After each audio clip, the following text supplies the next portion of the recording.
estudiantes, hoy vamos a revisar el tema primeros modelos atómicos. Los primeros modelos atómicos tratan de explicar en cómo se descubrió el átomo, ¿sí?, a nivel de la estructura atómica. Por lo tanto, para estudiar nosotros el átomo o los modelos atómicos, hemos de explicar los científicos quienes observaron o quienes descubrieron la estructura del átomo. ¿Listo? Por lo tanto, vamos a hablar del primer filósofo griego llamado Demócrito. ¿Sí?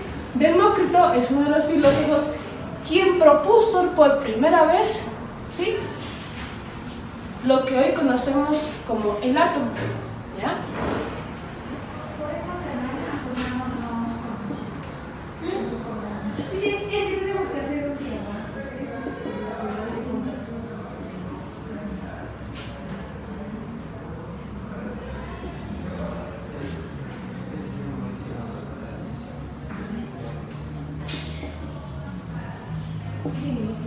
Para aquella época, o según Demócrito, sí, él demostró que el átomo era indivisible. ¿Qué quiere decir indivisible? Es decir, que no se podía observar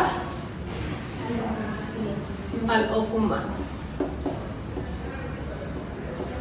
¿Sí? Entonces, Demócrito fue uno de los primeros filósofos en proponer, ¿sí?, esta teoría o en observar al átomo, que significaba indivisible. Pero esa teoría de Demócrito había quedado obsoleta, es decir, que esa teoría no fue comprobada.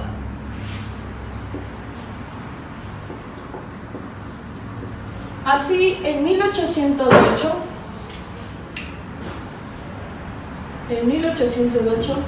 Dalton, otro de los filósofos, ¿sí?, fue uno de los científicos que también propuso el estudio de la estructura atómica, pero él manifestó, ¿sí?, Dalton manifestó que todos los elementos químicos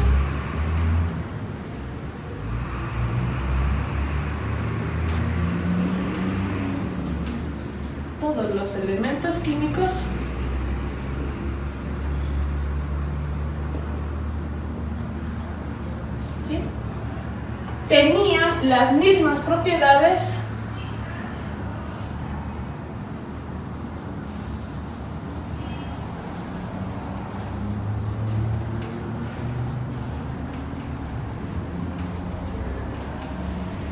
y tenían la misma masa.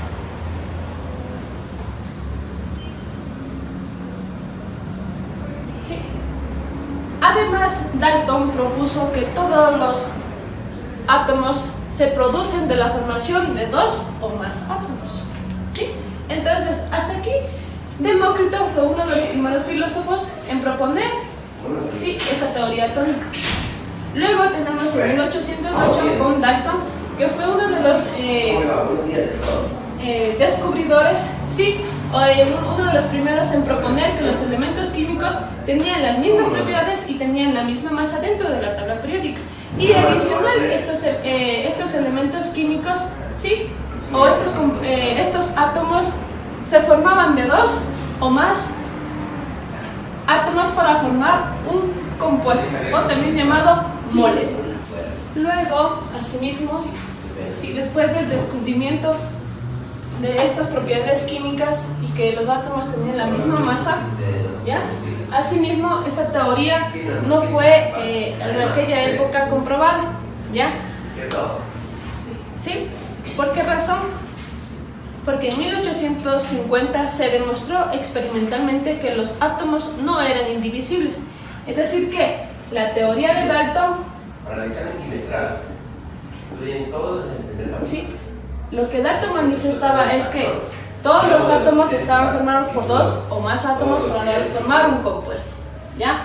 Pero lo que decía Demócrito es que el átomo no era indivisible, no era visible al ojo humano, ¿sí? Por lo tanto, en 1800 50 se comprueba que el átomo sí es visible al ojo humano, es decir, que ya no era indivisible como mencionaba Demócrito. ¿Listo? Es decir que a partir de este año de 1850 ¿sí? Se confirma otro dato muy importante, es decir que aquí el átomo no era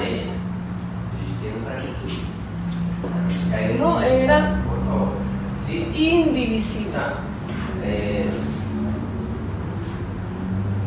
Adicional de esto, en este mismo año reaparece un nuevo descubrimiento, ¿ya? Y se menciona aquí las partículas subatómicas. Sí. Ok. Estas partículas subatómicas, sí, fueron o son hoy en la actualidad las más pequeñas que el átomo. Es decir, son las partículas que no se las puede observar al ojo humano. Por eso es que el átomo ya no es indivisible. Ahora, las partículas subatómicas son aquellas partículas de energía más pequeñas del universo. ¿Sí? Dentro de estas partículas subatómicas tenemos ya a los que son protones, neutrones, electrones, conocidos actualmente en la estructura del átomo. ¿Listo? Entonces, uno de los que nosotros tenemos conocimiento de lo que es cómo se propuso el átomo y cuáles fueron sus estructuras, ahora vamos a hablar un poco de lo que es la evolución de la estructura del átomo. La evolución de la teoría atómica. Así iniciamos con el primer filósofo conocido como Thomson.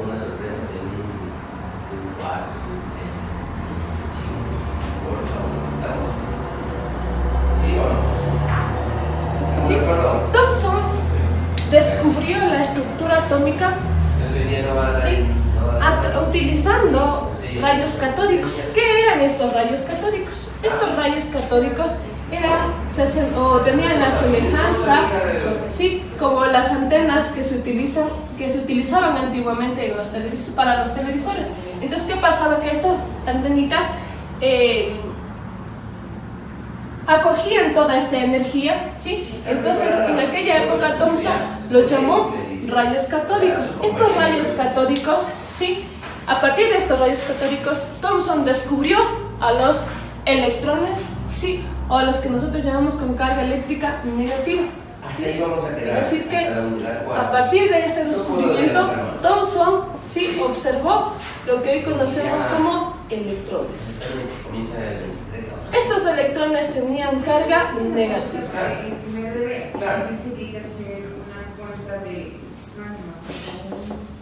¿Sí? Carga negativa. Él nos menciona que nosotros podemos evidenciar fácilmente estas cargas negativas. ¿Y cómo nosotros evidenciamos estas cargas negativas? ¿Sí? Es decir que, por ejemplo, en casa, fuera, en la calle, caminando en el bus, nosotros nos sacamos una chaqueta. ¿Sí? Entonces, al momento de sacarnos una chaqueta, generalmente en la oscuridad, ¿qué pasaba? Que estas eliminaban unas chispas, una energía que se transmitía de un cuerpo a otro. Entonces, eso conocemos como electrones. Es decir, que los electrones, ¿sí? Aparecieron o se descubrieron a partir de que se transmitían de un cuerpo a otro. ¿Listo? Entonces, Thomson había descubierto ya los electrones, ¿ya? Para aquella época, para los primeros modelos atómicos, y da ya una noción de cómo estaba estructurada en sí esta teoría atómica. ¿Listo? Más adelante tenemos a otro de los filósofos importantes en el estudio del átomo, y tenemos a Eugene Goldstein.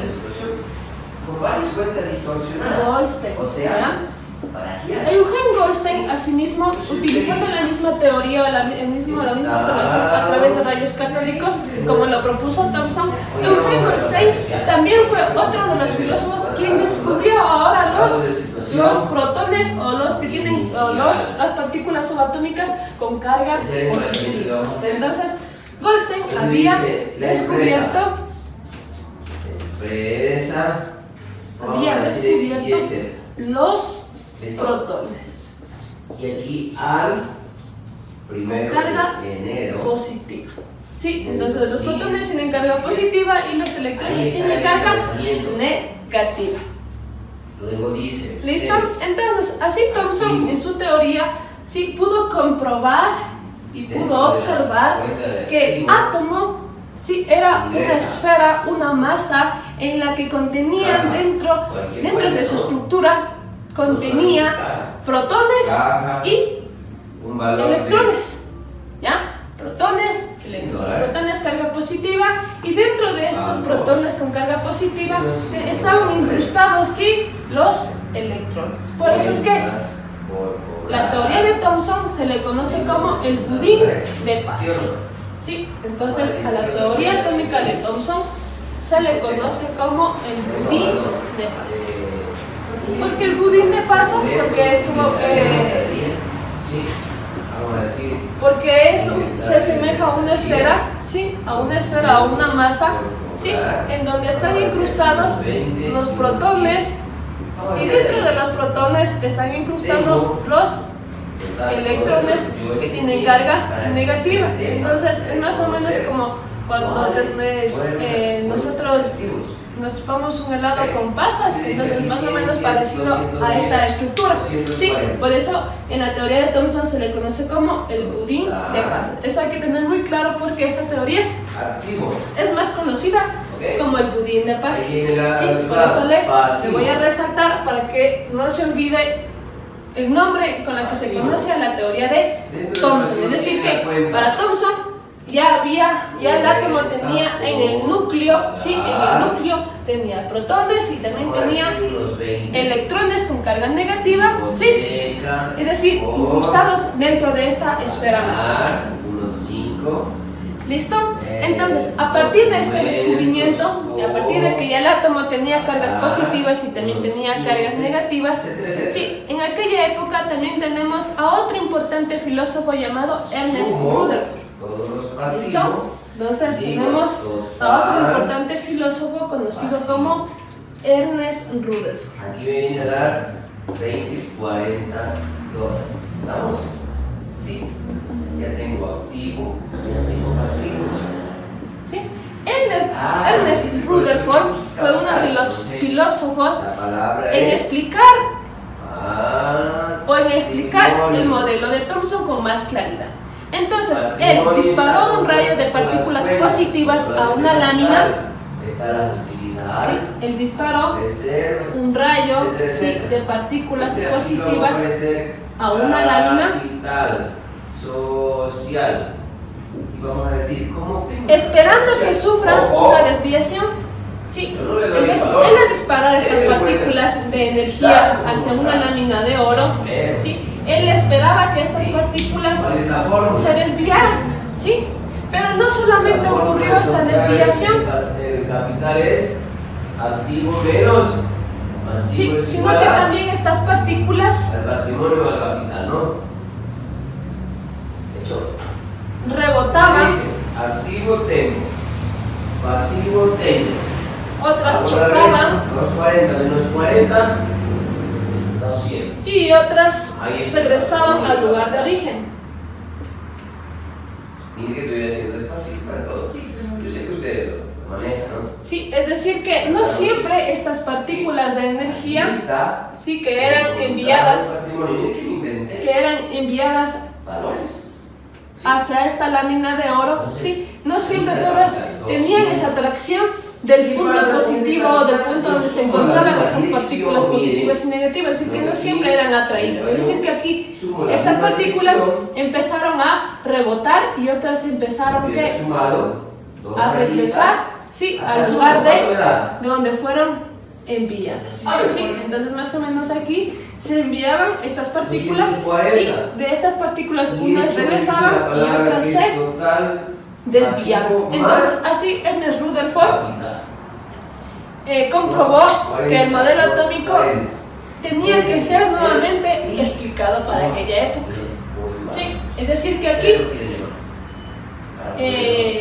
dentro de la tabla periódica, los átomos se tenían que reorganizar nuevamente, ya no. ¿Por qué razón? Porque los átomos no tenían las mismas propiedades, no tenían las mismas masas, no tenían los mismos puntos de fusión, no tenían los mismos puntos de ebullición, y ahora es más, que los átomos no tenían la misma atracción como ciertos átomos que tenemos dentro de la tabla periódica. Así explicamos, ¿sí?, a continuación con el siguiente modelo llamado el modelo de Bohr o de Niels Bohr. ¿Ya? Entonces tenemos el siguiente modelo conocido como el de Niels Bohr. Pregunta. Ella me sacó esta pregunta. Ya lo estoy viendo. La solución. ¿Sí? Entonces, Niels Bohr fue otro de los filósofos importantes en aquella época en comprobar o en estudiar también la estructura atómica, en cómo estaba formado este átomo importante para el estudio de hoy en la actualidad.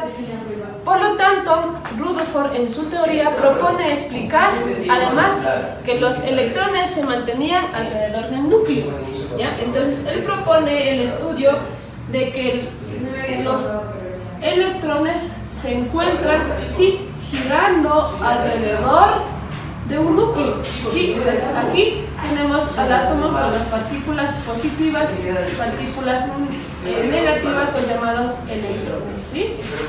Entonces aquí se encontraba el núcleo del átomo. El átomo tenía, sí, estos niveles de energía, ¿ya?, o órbitas también conocidos hoy en la actualidad.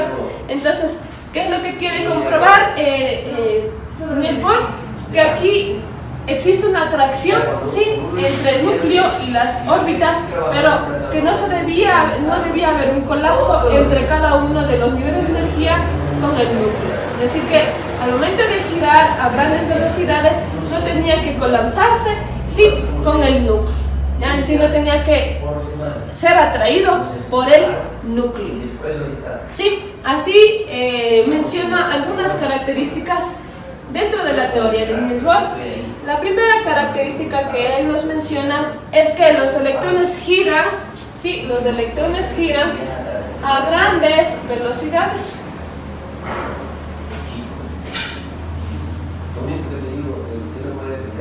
Sí, giran a grandes velocidades alrededor del núcleo.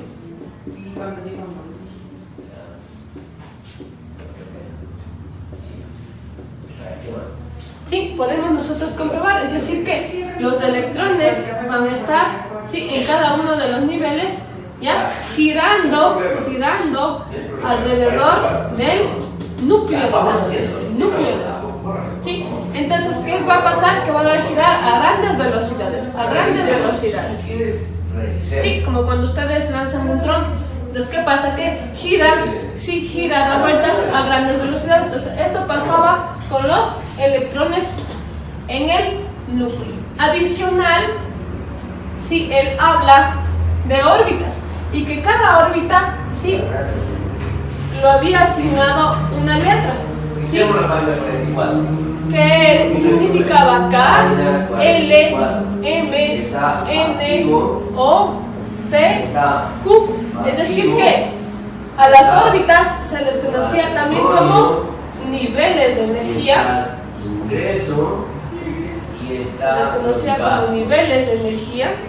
¿Sí?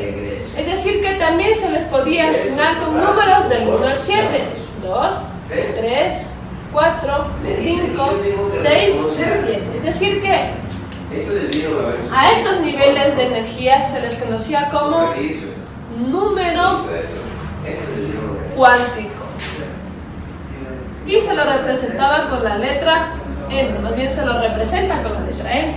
Entonces, no se olvide que una de las características que descubrió Niels Bohr es que los electrones giran a grandes velocidades. ¿Alrededor de qué? Alrededor del núcleo. Adicional, ¿sí?, él nos habla también de 7 niveles de energía, ¿no es cierto? 7 niveles de energía. Estos niveles de energía, sí, estaban girando cada uno alrededor del núcleo. Entonces tenemos el nivel 1, utilidad del ejercicio. Número 1, el nivel número 2, ¿sí?, y el nivel número 3. Sí, ya no me alcanza otro más, pero tendríamos que hacer un átomo con 7 niveles de energía. ¿Sí? Entonces, 1, 2, 3, 4, 5, 6 y 7 niveles de energía. A cada uno de estos 7 niveles de energía, es decir que los asignó para el nivel 1 con la letra K, para el nivel 2 con la letra L, para el nivel 4 con la letra M, para el nivel 5 con la letra N, para el nivel 6 con la letra O, para el nivel 7 con la letra P. Y no lo encuentro. Se perdió. No se perdió. ¿Ya? ¿Sí? Entonces, letra Q con la letra número, con el número 7. Entonces, es decir que estos niveles de energía, ni él les asignó estas letras. ¿Listo? Adicional, que él lo llamó también órbitas. Es decir, que a partir de estas órbitas, sí, él menciona estos niveles de energía. ¿Listo? Entonces, segunda característica importante para el estudio del átomo según Niels Bohr, tenemos segunda característica: los electrones no irradian luz.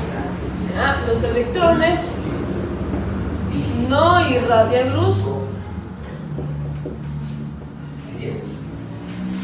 Los electrones no irradian luz mientras permanecen en órbitas estables. Sí. Así lo dice. Estoy debiéndole a la otra persona. Entonces es un pasivo. Cuenta por. Mientras permanecen en órbitas estables. Es decir, mientras giren alrededor del núcleo, ¿sí? Estas no van a irradiar o no irradian luz, sí, no van a irradiar luz o energía. ¿Ya? Eso, ¿no es cierto? Es un gas. O energía. ¿Cómo se llama? Publicidad. ¿Listo? Es decir, que siempre se van a mover, siempre van a estar moviéndose alrededor de quién, alrededor del núcleo. ¿Ya? Este es entonces siempre estos electrones sí van a estar moviéndose alrededor del núcleo, pero no van a irradiar luz o energía como así se conoce. ¿Listo? La tercera característica. Tercera característica. Yo te estoy debiendo y yo te pagué. ¿Sí? Estás cobrando, ¿no es cierto? Los electrones de la capa, los electrones de la capa K, sí, o del nivel K, ¿ya? Que es el primer nivel de energía. La letra K, que es el primer nivel de energía. Te diría $1000 y te pago los $1000. ¿Qué te ingresó? Al ser el primer nivel de energía, tiene una baja carga eléctrica. Sí, es decir que poseen una energía muy baja al estar más cerca del núcleo. Por lo tanto, se le conoce que el átomo se encuentra en un estado basal. ¿Qué te ingresó? Dinero, eso. Sí, es decir que mientras el primer nivel está más cerca del núcleo, sí, su nivel de energía va a ser menor, va a ser en pocas cantidades. Por lo tanto, el átomo se va a encontrar en un estado basal, en un estado de latencia, en un estado de tranquilidad. ¿Ya? Pero mientras se va el átomo alejando del núcleo, en cambio, ¿qué va a pasar? Que obviamente tiene mayor cantidad de energía, por eso es que van a estar girando con mayor cantidad. ¿Sí? Entonces, así tenemos la siguiente característica que nos menciona Niels Bohr, que es la cuarta característica, y él nos habla de que los electrones, mientras más alejados, se van a calentar, ¿sí? Se van a calentar y vamos a ver mayor cantidad de energía. ¿Sí? Entonces, los electrones, al calentarse, yo dije, activos todo lo que generan mayor energía. ¿Sí? Y se le conoce como un estado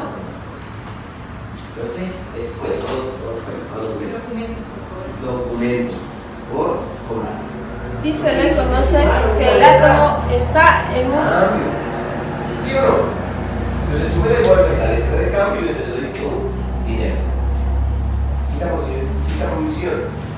Que los átomos están excitados, ¿sí? ¿Por qué excitados? Porque obviamente están locos por querer salir, por querer girar dentro de la estructura atómica, ¿ya? Por eso es que estos electrones, al ser calentarse, al tener mayor cantidad de energía, al estar más alejados del núcleo, ¿sí? Van a generar mayor cantidad de energía, mayor cantidad de calor, ¿sí? Y por ende los átomos van a estar en un estado excitado. Entonces, anterior la característica, recordemos que los átomos al estar cerca del núcleo estaban ¿qué? En un estado de tranquilidad, en un estado basal, ¿sí? Ahora, mientras están más alejados del núcleo, los átomos al calentarse generan mayor cantidad de energía y están en un estado excitado, ¿sí? En un estado excitado. Por lo tanto, ingresos o gastos. Sí, en un estado excitado. Y la siguiente característica es la quinta característica, ¿ya? Que nos habla Niels Bohr, es que mientras los átomos, mientras los átomos se alejan, unos van a regresar nuevamente al interior del núcleo, ¿sí? Para emitir una cantidad de energía llamada fotón. Sí, entonces cuando el átomo regresa nuevamente al interior, cuando los electrones regresan nuevamente al interior del núcleo, sí, van a emitir una cantidad de energía que se le conoce como fotón, ¿ya? Este fotón tiene una longitud de onda y una frecuencia característica, sí, produciendo una línea espectral, ¿ya? Entonces, este fotón va a emitir esta cantidad de energía, sí, cuando los electrones van a regresar, cuando regresen al interior del núcleo del átomo, ¿sí? Entonces, así, de esta forma, nosotros ya hemos hecho un resumen de lo que es la estructura atómica o el descubrimiento del átomo hoy en la actualidad. ¿Sí? Entonces, así tenemos, vamos a recordar, ¿sí?, quiénes fueron los primeros descubridores, ¿sí?, del átomo. Entonces vamos a hacer un listado de que el primero fue Demócrito, luego fue Dalton, luego fue Thomson, luego fue Eugen Goldstein. Sí, pregunto en base a... Tenemos al famoso Rutherford. ¿No es cierto? Samuel Check, ¿cierto? Y tenemos también a Niels Bohr.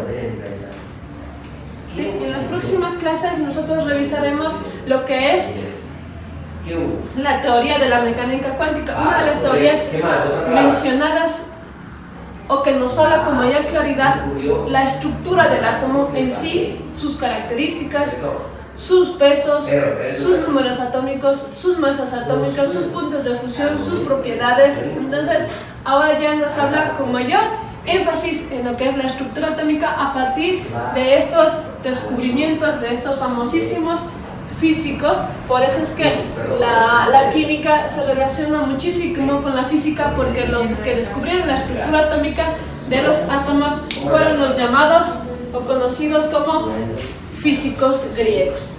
¿Listo? Entonces, hasta aquí en lo que es primeros modelos atómicos o el descubrimiento de la teoría atómica. Gracias y nos veremos en la próxima clase, que será con la mecánica cuántica.